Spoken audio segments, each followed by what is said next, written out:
तळतळीत दुपारची वेळ मे महिन्यामधली जेवण करायला थाळीच्या शोधामध्ये आज मी आलेलो आहे सिद्धिविनायक डायनिंग हॉल टिळक रोडला. काय येते थाळीमध्ये ते बघूया. इथे थाळीमध्ये 1 2 3 4 वाट्या आहेत. इथे चटणी दिसते, ते मीठ आहे आणि या ठिकाणी इथे लोणचं आहे. तर मी त्यांना सांगतो थाळी सर्व करायला. बघूया थाळीत काय काय येते ते.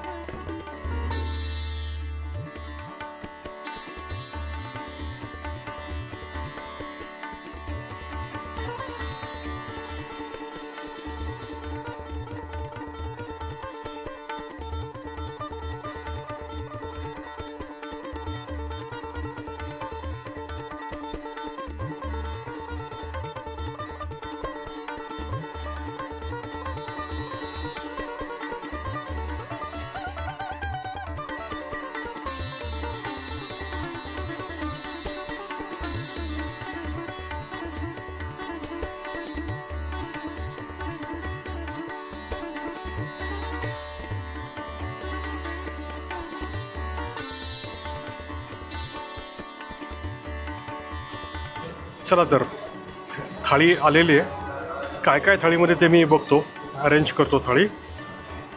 इथे दिसते ही चपाती, मग आहे पापड, हे आहे वरण, पनीर आणि मटार रस्सा ह्याच्यामध्ये आहे.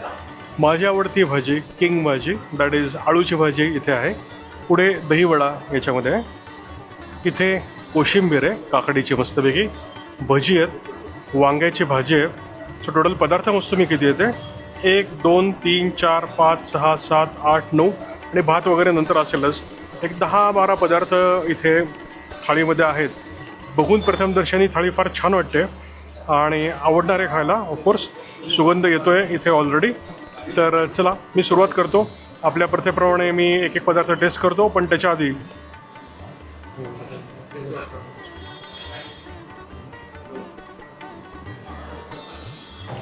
चला तर सुरुवात करूया. सगळ्यात पहिल्यांदा मी चमच्याने एक एक पदार्थ टेस्ट करतो. इथलं पहिलं जे मटार पनीर,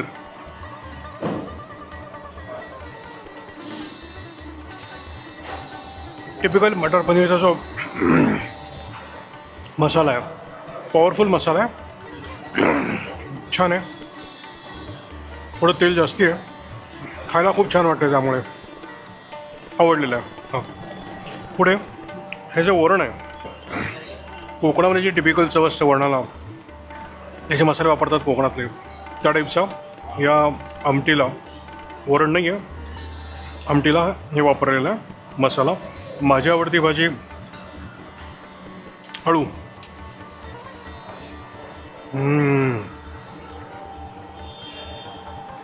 फर्स्ट क्लास,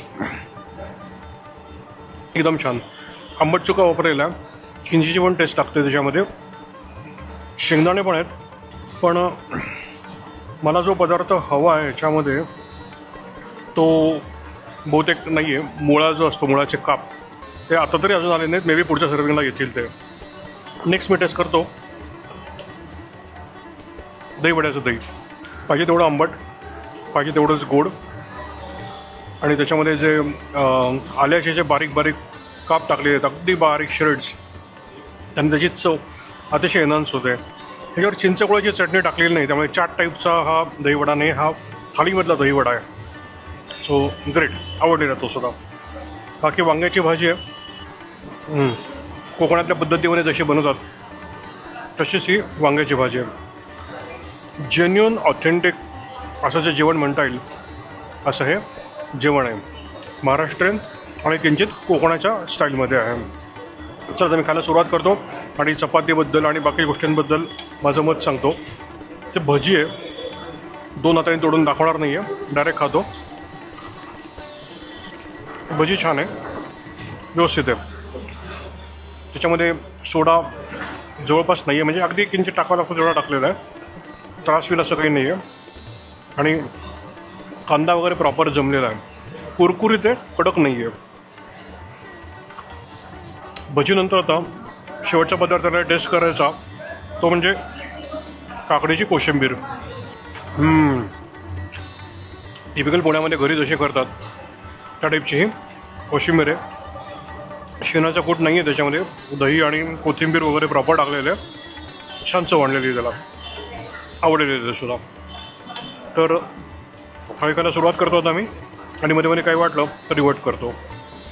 ही जे काही डेन्स आमटी वरण जे काही केलेलं आहे, त्यात जो गोडा मसाला वापरला आहे तो झकास गोडा मसाला आहे. त्याचं जे टेस्ट लागते प्रॉपर अमेझिंग अमेझिंग. आता इथे चटणी आहेच आहे, तर चटणी घेऊन बघतो. रंग तर खूप छान आहे, लाल. टेस्ट बघतो कशी ती, छान आहे, ब्रिलियंट आहे. टाकायला पाहिजे, प्रॉपर टेस्ट आहे, तिखटही प्रॉपर आहे, छान आहे. चपातीबद्दल सांगायचं झालं तर खरपूस भाजलेली जी चपाती आहे तशी मस्त टेस्ट लागते, ती टेस्ट लागते. परत एकदा कोकणामध्ये जशी ते भाजतात लोक त्या टाईपचीच ही लागते इथे. आता जेवण मध्यंतराला आलेलं आहे. आत्तापर्यंत पोट प्रॉपर व्यवस्थित भरलेलं आहे. चवींची रेलचेल आहे, अमेझिंग. आळूची भाजी मला आवडलेली आहे. त्यात शेंगदाण्यात भरपूर टाकलेले आहेत त्यांनी, आणि चव जी त्यांनी मेंटेन केलेली आहे, गुळाची जी टाकलेलं आहे गुळ त्यामध्ये, सगळं कॉम्बो हा पुणेरी जी आळूची भाजी लागते म्हणजे फतफद ज्याला म्हणतो त्या टाईपची ही जमलेली भाजी आहे. कोणालाही आवडेल अशी आहे, मस्त. बस बस बस बस बस बस बस बस बस बस बस बस. मसाले भात, आणि जेव्हा तो तिकडनं आला तेव्हा सगळा सुगंध दरवायला लागला होता. आवडलेलं आहे, सुगंधच आवडलेला. आता मसाले भात ॲक्च्युअली टेस्ट करतो. गरम आहे, वाव, मस्त गरम आहे. मसाले भात म्हणजे मसाल्याचाच खेळ आहे हा, छान मसाला आहे हा. परत कोकोनट टाईपचाच वाटतो हा, आणि फ्रेश मसाला आहे. त्यामुळे त्याच्या ज्या चवी आहेत, त्याचा जे सुगंध आहेत, ॲरोमाज परफेक्ट. त्याने मटार टाकलेली आहे, कोबी टाकलेला आहे, आणि हे बस या 2 गोष्टी आहेत. काजू वगैरे पण आहे त्याच्यामध्ये. मी कंटिन्यू करतो. मसाला भात आवडलेला आहे, आणि संपला की पुढच्या गोष्टी सांगतो. आता शेवटचा पदार्थ दहीवडा. मी अजून एक घेणार असं मला वाटतं त्या मिनटाला. तर दहीवडा खायच्या आधी या थाळीची किंमत किती आहे? या थाळीची आजची किंमत आहे 250 रुपये. सो वर्थ, छान आहे, पोटभरीची थाळी आहे. टिळक रोडच्या सेंट्रल एरियामध्ये ही थाळी आहे. स्वारगेटपासून पण जवळ आहे, गावापासून पण जवळ आहे, आणि चवी खरंच छान आहेत त्यांच्या मसाल्याच्या. तर दहीवडा मी संपवतो आणि अजून एक दहीवडा घेतो, आणि मग वर्डिक्ट वगैरे काय असेल ते सांगतो. So dahi vada refill. आणि थाळीबद्दल सांगायचं झालं ते खूप तिखट आहे अशातली गोष्ट नाही, एकदम गोड साईडला अशातली गोष्ट नाही. सगळ्या वयोगटातले आपले मित्रमैत्रिणी ही थाळी खाऊ शकतील. अमेझिंग. बाकी स्वीट त्यांच्याकडे आहे, आमरस आहे, श्रीखंड आहे, आम्रखंड आहे, बासुंदी यांची स्पेशल असं म्हणतात ते आहे, आणि त्याचे एक्स्ट्रा चार्जेस वगैरे आहेत. माझं पोट ऑलरेडी भरलेलं, मी आज मागवण्याच्या परिस्थितीत नाही आहे. तर या कडकडीत दुपारी अशी छान थाळी, त्याच्यावरचं हे उत्कृष्ट दहीवडा, भरपूर स्टार माझ्याकडनं आवडलेली आहे. 250 रुपये. सो इकॉनॉमिकल आहे. त्यामुळे ग्रुप वगैरे असं काही असेल, इकडे छोटी पार्टी द्यायची असेल आणि क्विक प्लॅन करायचं असेल, ती सेंट्रल प्लेससुद्धा आहे. तर मी मित्र करू आनंदाने थाळी संपवून इथून साइन ऑफ करतो. परत भेटूया पुढे कुठल्या तरी छान एखाद्या ब्लॉगमध्ये.